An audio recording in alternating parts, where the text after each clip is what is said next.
Bonjour à toi qui me regarde ce matin, j'espère que tu vas bien. Bienvenue sur notre chaîne YouTube.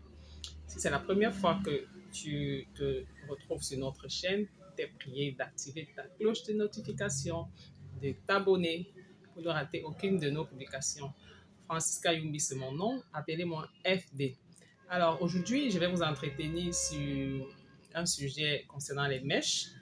Comme vous le savez déjà, notre culture fait dans les mèches, nous faisons dans l'importation des vêtements Turquie, Chine, Dubaï, des sacs à main, des bijoux, les cheveux de l'Inde, du Cambodge et les rémi-air de la Chine.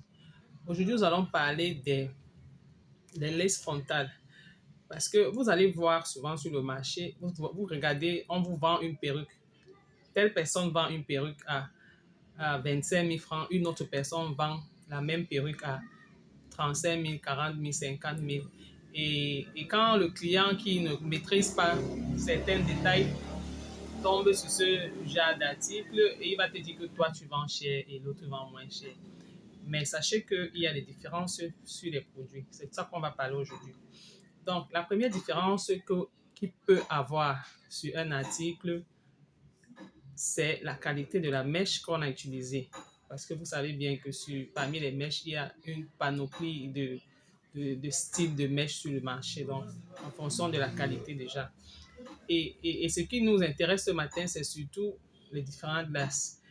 Sur le marché, vous avez les laces frontales. Les laces frontales, ce sont des frontales comme celle-ci. Elles viennent apparemment comme la frontale normale, mais en fait, c'est une demi-frontale dans laquelle le fabricant a déjà tracé la ligne de la fente. Et tu ne peux pas changer cette ligne-là. Donc, tu es obligé de porter cette perruque en respectant cette ligne qu'il a tracée. Vous voyez là, c'est ça qui forme le T. C'est pourquoi on l'appelle T-lace frontale. Donc, voilà. La perruque, une mini perruque comme celle-ci, comme celle que j'ai en main ici. Celle-ci va coûter 35 000 francs. Mais par contre, celle qu'on va réaliser avec une laisse 13 x 14 va coûter encore plus cher. Donc, voici par exemple une perruque qui a une laisse frontale 13 par 14. Regardez la différence entre, voici une perruque 13 par 14. Ça veut dire que de bout à l'autre, c'est 14, pas 13 par 14, pardon, je voulais dire 14 par 3. Ou bien, il y a les 14 par 6, il y a les 14 par 4. Donc, il y a plusieurs. Ici, chez moi, je pense que c'est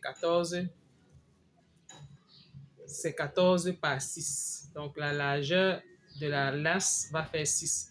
Je ne sais pas si vous voyez la différence avec la lace que je viens de présenter, celle que j'ai présentée avant.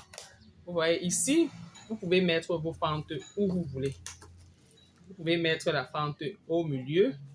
Vous pouvez mettre la fente à gauche, à droite. Vous pouvez utiliser ça en chignon aussi. Par contre, avec celle-ci-là, vous avez l'obligation d'utiliser seulement du côté où le fabricant a mis la fente. Ça, c'est une lace. Je pense que après ça, vous n'allez plus souvent vous plaindre ou bien tenir des propos sans vraiment comprendre de quoi il s'agit. Donc, c'était une petite vidéo comme ça pour vous donner ce détail-là que j'ai jugé important parce que les clientes utilisent souvent des thèmes ou bien parlent des prix sans maîtriser exactement ce qui détermine le prix de la marchandise. Ça permet de savoir que ce n'est pas toutes les marchandises qui sont apparemment du même style qui auront les mêmes prix. Donc, il y a ces détails-là que toi, le vendeur ou bien toi, l'usager, tu dois connaître. Donc, si cette vidéo a été utile pour toi, clique sur un like, mets-nous un pouce s'il te plaît pour nous encourager à continuer de faire des petites vidéos comme celle d'aujourd'hui. Abonne-toi, partage. Si tu as des questions, laisse-nous en commentaire. En description, nous allons laisser notre numéro et le lien Telegram de notre groupe. Il suffit juste de cliquer dessus et puis vous retrouvez dans notre groupe de grossistes. Sur ce, ciao, passez une bonne journée.